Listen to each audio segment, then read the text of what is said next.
আমরা দেখলাম শুধু মা বাবা নয়, পুরো ভাই গোটা পরিবার এই যে বর্ষসেরা ন্যাশনাল পর্যায়ে আমরা দেখলাম ওর দাদু ঠাকুমা সবাই এসেছেন, হ্যাঁ দিদিমা, হ্যাঁ এই কি বলবেন পুরো ব্যাপারটা?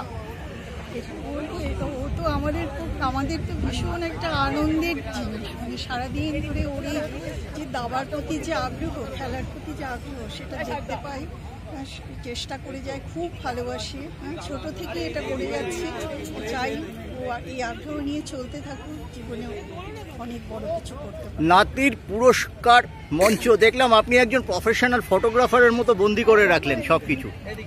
আমি তো ছবি তুলি, প্রফেশনাল নই, কিন্তু খুব সিরিয়াস অ্যামেচার।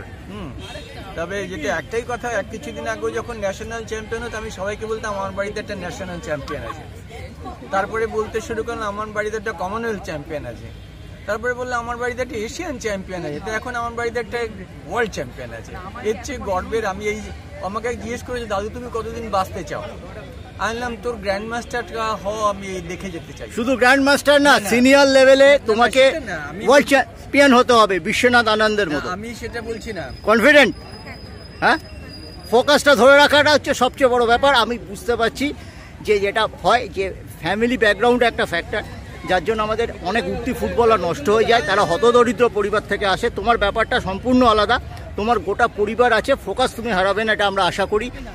আপনারা কি বলবেন নাতি সম্পর্কে? অনেক বড় হোক, যতদূর গেছে এটা আমাদের কাছে একটা বিরাট গর্বের ব্যাপার, এবং আরও অনেক বড় হোক এই আশা করি, মানে অনেক। দেখো এত বড় একটা সাফল্যের পর আজকে কলকাতা স্পোর্টস জার্নালিস্টের মঞ্চে হয়তো কিছুটা হাইলাইটেড হলো। যখন আপনারা দেখেন ফুটবলে তেমন কিছু সাফল্য নেই, ঘরোয়া লেগে তাকে নিয়ে হইচই হয়।